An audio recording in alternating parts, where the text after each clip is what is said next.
En esta ocasión vamos a discutir el proceso de elaboración de jaleas, que como lo habíamos discutido en las operaciones de conservación de las frutas, pues uno de los ingredientes principales de la jalea es el extracto de fruta, es decir, el componente principal es el jugo. Luego tenemos el azúcar y también se le añade pectina, un acidulante y un conservante. Esto dependiendo de la fórmula maestra, pero en general esta es los ingredientes que tienen las jaleas. ¿Por qué son productos que son estables? Debido, pues su estabilidad es gracias a que son ricos en sólidos, en este caso específicamente en azúcar, y también en ácidos. Sabemos que la mayor parte de las frutas tienen una acidez natural, y es un sustrato alimenticio concentrado al 65% o incluso más de sólidos solubles. Específicamente, y el sólido mayoritario es el azúcar, contiene ácido en forma sustancial y puede ser conservado a través de un tratamiento térmico relativamente leve. Al final de la elaboración de jaleas muchas veces se utiliza una pasteurización posterior al envasado para prolongar su vida útil. Siempre y cuando el producto alimenticio esté protegido del aire, pues va a presentar una estabilidad y una larga vida de anaquel. La cantidad de sólidos de la fruta y la pectina lo que hacen es capturar o amarrar la humedad lo suficiente para bajar la actividad de agua. Como nosotros lo hemos venido discutiendo, la actividad de agua en una fruta fresca varía más o menos entre 0.9 hasta 0.97. Este es un índice de actividad de agua bastante alta.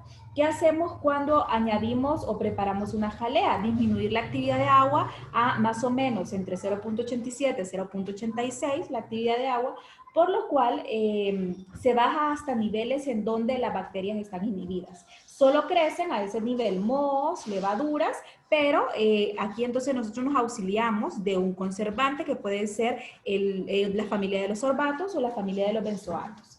El sellado hermético de las jaleas va a proteger el producto de la pérdida de humedad, del crecimiento de hongos y también de la oxidación que puede haber en estos productos.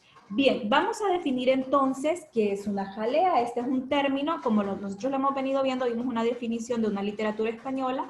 En este caso vamos a tomar como referencia otro tipo de definición que dice que es un alimento semisólido hecho de no menos 45 partes por peso de ingredientes de jugo de fruta por cada 55 partes de peso en azúcar. Esta es una de las definiciones. Cabe resaltar que hay algunas que utilizan una proporción 50-50, es decir, 50 partes de extracto de fruta y 50 partes en peso de azúcar. Y también se obtiene un producto de buena calidad. Esta mezcla es concentrada a no menos de 65% de sólidos solubles, lo que vamos a ver que la literatura también trabaja como 65 grados Brix. Ese es el límite inferior al que debemos llegar. ¿Cómo lo conseguimos? A través de una cocción, que lo vamos a ir viendo paso a paso. Se puede agregar pectina o ácido para superar las deficiencias que se den en la fruta misma. Las frutas, de forma natural, contienen pectinas, que habíamos dicho que es un polisacárido, que me ayuda a retener o a capturar el agua y a formar una red, que lo podemos ver que es una red de como una especie de gelatina. Entonces, las frutas lo contienen de forma natural, pero dependiendo del estado de madurez van a contener en mayor o en menor grado pectina, al igual que hay frutas que contienen grandes cantidades, por lo cual siempre se añade y constituye un ingrediente al momento de prepararlo. También se pueden agregar agentes saborizantes y colorantes a la formulación. Vamos a ver entonces el procedimiento de manufactura para productos de jaleas de frutas. En este caso nos vamos a centrar en frutas y son 4 las sustancias necesarias para la preparación de geles de fruta. También se le puede conocer como geles de fruta. La intensidad o rigidez del gel va a depender de la acidez que tenga la fruta o la cantidad de ácido que nosotros añadamos extra y también de la cantidad de pectina. Pero básicamente los componentes son la pectina, el ácido, que suele ser ácido cítrico, el azúcar y el agua, y obviamente el extracto de la fruta. Los productos de jaleas de frutas requieren de la combinación de estos componentes dentro de la formulación para obtener el gel ideal. Seguimos con los componentes y en sí el procedimiento de manufactura. Vamos a ver en este caso lo que es la pectina. Tenemos aquí una marca o una especie comercial. Por lo general estas pectinas se extraen de los cítricos, entonces ya se vende en forma de grado reactivo alimenticio. La continuidad del gel, de la estructura y de la jalea en general es determinada por la concentración de pectina. Esta concentración puede variar entre un 0.5 a un 1.5% por peso, dependiendo el tipo de pectina utilizada. Aquí más adelante vamos a ver los tipos de pectina que nos ofrece el mercado. Este porcentaje de pectina pura, tal y como es comercializada para la producción de jaleas, debe añadirse a la formulación. Vamos a ver también cómo se calcula la cantidad de pectina que debemos añadir. Está directamente relacionada con la cantidad de azúcar que nosotros añadamos. Bueno, pues la rigidez es determinada por la concentración de azúcar, pero no solo también por el azúcar, sino también por la acidez y la pectina. Las pectinas más comunes van a formar un gel débil con 63% de azúcar o un 64%. El gel óptimo, es decir, la textura o la rigidez que nosotros necesitamos, se va a formar entre 65% y 68%, lo que nosotros conocemos como grado Brix. Cuando el nivel de sólido sobrepase el 70%, se producirá un gel duro que va a tender a cristalizar. Entonces tampoco perseguimos obtener un grado Brix tan alto. Debemos de trabajar con ese grado Brix. Los geles óptimos se obtienen normalmente dentro de un rango de pH entre 3.1 a 3.3. Como podemos ver, el pH entonces va a ser ácido. Un pH superior a 3.5 frecuentemente lleva a formación de un gel pobre o un gel débil, mientras que un pH por debajo de 3, es decir, demasiado ácido, frecuentemente resulta en geles duros sujetos a sinéresis o exsudación, que vamos a recordar este término. La sinéresis es un fenómeno en el cual las jaleas o mermeladas o diversos productos a base de polisacáridos van a sufrir un reacomodo de las moléculas y de la cadena del polisacárido en donde se va a perder agua. Por lo general el agua se va a la superficie, lo que se ve como un exudado, y esto aumenta la actividad de agua en la superficie y va a aumentar la proliferación de microorganismos en el alimento. Por lo tanto, el alimento se va a echar a perder. ¿Cuál va a ser el pH que vamos a manejar entonces? Vamos a querer un pH que vaya en un rango entre 3.1 a 3.3 para formar un gel óptimo, pero no un gel tan rígido que vaya a causar una sinéresis y vayamos a tener una pérdida de agua. Bien, aquí tenemos la escala de pH. Como recordamos, en 7 tenemos el pH neutro. Aquí vamos a trabajar con acidez. Recordemos que la mayor parte de las frutas tienen ácidos orgánicos naturales, pero siempre se mide el pH al momento de que estamos haciendo la preparación para hacer un reacomodo, un reajuste de pH y que estemos en el rango óptimo según la pectina que estemos aplicando. Bien. Una cosa importante es que se debe asumir que los jugos de los cuales estamos partiendo para fabricar la jalea van a ser siempre deficientes en pectina.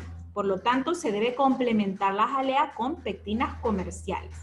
La pectina es un grupo de sustancias derivadas de las paredes celulares de las frutas que cuando se disuelven en agua, bajo condiciones apropiadas, forman geles. Se facilita ampliamente la disolución calentando el agua o el jugo antes de agregar una mezcla de pectina y azúcar. Muchas veces también, y hay ya reactivos a nivel de reactivo de materia prima, en donde viene en estado líquido, porque sí podemos ver la formación de grumos si la añadimos y la mezcla no está caliente. Entonces lo que se hace para mejorar la disolución es mezclar este polvo, que es un polvo ligeramente amarillento, con el azúcar, mezclarlos previamente y luego esa mezcla añadirla a la disolución a temperatura más o menos de 60 grados centígrados. Para la elaboración de jaleas comerciales se usan pectinas de grado 100 y de grado 150, que son especificaciones del reactivo. Vamos a ver entonces los tipos de pectinas que están hoy en día disponibles en la industria alimentaria. Tenemos dos tipos de pectina. Pectina de gelificación lenta, que sería la de grado 100. Esta también se puede encontrar como pectina de bajo metoxilo. Se usa comúnmente para la producción comercial de jaleas y alcanzan la máxima firmeza a un pH que va entre 3 a 3.15. Y también aquí tenemos una marca y un ejemplo de un reactivo de pectina cítrica de gelificación lenta, y también tenemos pectina de gelificación rápida o de alto metoxilo. Aquí podemos verlo en la etiqueta del frasco, dice high metoxil. Las pectinas de gelificación rápida se usan para mermeladas y conservas, y hay una razón, porque endurecen a temperaturas mayores antes de que los componentes de la fruta floten a la parte superior del frasco y alcanzan la máxima firmeza a pH ligeramente más altos. Si podemos ver, aquí tendríamos pH de 3.30, un rango de 3.30 a 3.05. Ese es el rango de pH. Entonces, tenemos dos tipos de pectina. Vemos que las de gelificación lenta entonces serían óptimas para jaleas y las de gelificación rápida para mermeladas y conservas. Como habíamos definido, en las mermeladas va a haber bastante pulpa y se puede añadir fruta troceada. Entonces queremos que haya una distribución uniforme de la fruta y que ésta no flote o que se coloque únicamente en la superficie. Esa es la razón por la cual pues existen estos tipos de pectinas en el mercado. También hay algo importante que se debe tomar en cuenta al momento de hacer una preparación de este tipo, y es la escogencia de los metales para utensilios. Por ejemplo, tenemos una gran variedad de materiales con los que se construyen, como el hierro o el acero, pero estos podrían llegar a oscurecer algunos jugos. Recordemos que algunos ácidos orgánicos son más propensos a la oxidación, sobre todo los que tienen mayor cantidad de vitamina C, entonces estos podrían oscurecerse. El cobre y el estaño, o sea, los materiales fabricados de estos elementos, no son recomendados, ya que incluso pequeñas concentraciones de sus sales afectan adversamente el sabor y el color de la mayoría de los jugos, porque sabemos que los metales muchas veces catalizan reacciones enzimáticas o reacciones de oxidación. Entonces, si nosotros utilizamos equipos o recipientes de estos materiales, pues vamos a tener sabores característicos, pero indeseables de estas sales. Nunca se deben utilizar recipientes galvanizados, es decir, que están recubiertos con zinc, porque pueden llegar a alcanzar niveles tóxicos de zinc debido a que se disuelven fácilmente en estos jugos porque son de pH ácido. El acero inoxidable es bastante resistente a la acción de los jugos de fruta y es el material preferido para los equipos. Como nosotros veíamos, el acero inoxidable es el material de preferencia en realidad en toda la industria alimentaria. El aluminio, a diferencia del acero, o los recipientes esmaltados también pueden ser utilizados para algunos jugos. Sin embargo, pueden producir un oscurecimiento del producto. Entonces, básicamente va a depender del tipo de fruta que nosotros estemos utilizando. Por lo general, las que tienen una mayor concentración de ácido cítrico van a ser las más reactivas y también pueden llegar a deteriorar los equipos. Por eso se deben elegir equipos de calidad, es decir, acero inoxidable, hacer una buena inversión, porque también estos jugos y las grandes cantidades pues deterioran los equipos. También se debe tomar en cuenta que el menor grado de fermentación o crecimiento del moho afectará el sabor. Es decir, la fruta debe de estar y debe ser recolectada en la etapa de madurez apropiada para la preparación del jugo. Si vemos alguna fruta que está fermentada o que tiene el crecimiento y observamos que no tiene las condiciones correctas para ser parte de la preparación, entonces debe ser desechada.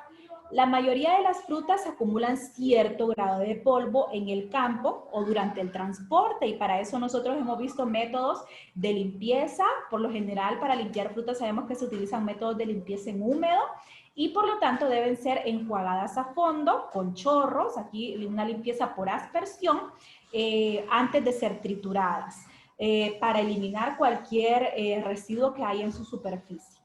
En los métodos tradicionales de producción, la mayor parte de las frutas son hervidas previamente para extraer el jugo. Esto aumenta el porcentaje de extracción, como lo veíamos, por ejemplo, con la caña de azúcar, que se somete a chorros de agua caliente para aumentar la extracción de la sacarosa. Pero en este caso va a ser directamente afectado el sabor y la calidad del producto final. Lo ideal entonces sería no hacer una extracción en frío, que más adelante vamos a ver que hay extracción en frío y extracción con calor. Pero la extracción con calor va a aumentar el rendimiento, es decir, la cantidad de jugo que nosotros vamos a obtener. Existen frutas muy jugosas, como las bayas. Estas no necesitan que se agreguen agua. Lo ideal sería no añadir agua al proceso de extracción, debido a que lo que vamos a hacer es que si añadimos más agua, vamos a tener que añadir más pectina y también más azúcar. Entonces, estas solo deben ser trituradas, luego calentadas al punto de ebullición por 2 o 3 minutos para aumentar la extracción del jugo. Para la mayoría de las frutas, entre menor sea el periodo de ebullición, mejor será el sabor de la jalea resultante. Es una especie de escaldado rápido únicamente para aumentar la extracción del jugo de la fruta. Como sabemos, estamos viendo el proceso de elaboración de jaleas. Aquí no interviene nada de pulpa, únicamente el jugo natural de la fruta. También existen, a diferencia de las bayas, frutas firmes como por ejemplo las manzanas, incluso la pera. Estas deben ser cortadas o trituradas y estas sí requieren agua adicional por su textura, ¿verdad? Son muy firmes, por lo tanto deben de ser, se debe adicionar un poco de agua y requieren un poco más de calentamiento, por lo general unos 20 minutos de calentamiento para poder aumentar la extracción de los jugos. La fruta debe ser calentada solo por el tiempo necesario para suavizarla, lo suficiente para permitir la extracción completa del jugo. Es decir, no debe haber un calentamiento excesivo, porque vamos a ver que va a afectar no solo el sabor del producto final, sino también la coloración. Sabemos que con el calor se aceleran reacciones de caramelización, sino que también va a afectar el contenido nutricional, sobre todo vitamínico, del jugo. Si se calienta mucho, se obtiene un jugo turbio que es difícil de filtrar debido a que se solubiliza la pectina. Vemos que la manzana es una fruta muy alta en pectina, al igual que los cítricos. Y bueno, pues se va a producir una pérdida considerable del sabor. Tradicionalmente, las jaleas caseras se hacen sin compresión de la fruta porque pues no se tienen equipos especializados. La pulpa del jugo y el jugo son calentados y se colocan en un pascón.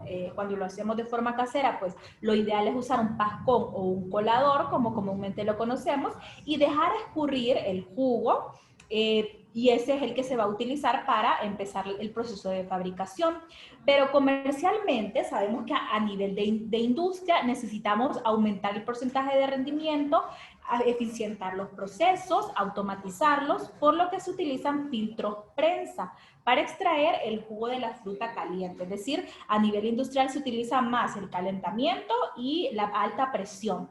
Si el jugo es clarificado después de ser extraído, debe filtrarse nuevamente antes de agregar el azúcar. Esto de la clarificación ocurre más que todo con el zumo de manzana, ya que si agregamos el azúcar antes, esta incrementará la viscosidad del jugo y va a producir una dificultad para el filtrado. Entonces, hay jugos que es necesario un posterior filtrado, pero en la mayor parte de ellos el extracto nos sirve para poder empezar el proceso de fabricación. Como les comentaba, hay varios métodos utilizados para la extracción del jugo. Aquí tenemos dos tipos, el prensado en caliente y el prensado en frío. El método de extracción va a depender de la estructura de la fruta. Aquí básicamente nos vamos a centrar en el alimento, la ubicación y el carácter de los tejidos en los que está el jugo y el carácter del jugo terminado. Vemos que hay frutas muy jugosas, que su porcentaje de agua es muy elevado, y hay frutas muy fibrosas, por ejemplo la manzana, en donde pues sí es necesario hacer un calentamiento importante y hacer una posterior clarificación.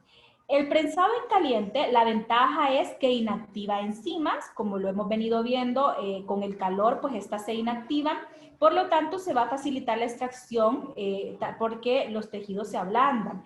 Pero el jugo queda con un sabor a cocinado, o sea, me cambia las propiedades organolépticas, se podría decir, o sensoriales. El prensado en frío, a diferencia, es más difícil luego de extraer el jugo, pero se produce un jugo de excelente calidad para la elaboración de jaleas. Es decir, si tuviéramos que elegir, elegiríamos el prensado en frío para lograr una mayor calidad del producto final. Comúnmente las uvas rojas trituradas son calentadas para extraer el color y ayudar a la extracción del jugo. Aquí se utilizan temperaturas entre 63 y 71 grados centígrados durante 5 minutos, un calentamiento rápido para aumentar el porcentaje de extracción. Aquí hay varios ejemplos en donde nos hacen ver de qué forma se extrae el jugo de cada una de las frutas. Ese es el primer paso para lograr el proceso de extracción o de elaboración de jaleas. Sería el primer paso la extracción del jugo. A su vez, esta extracción puede ser en caliente o puede ser en frío. Esta es la primera parte del proceso de elaboración de jaleas. En la próxima clase vamos a ver los pasos que restan para la fabricación de las jaleas.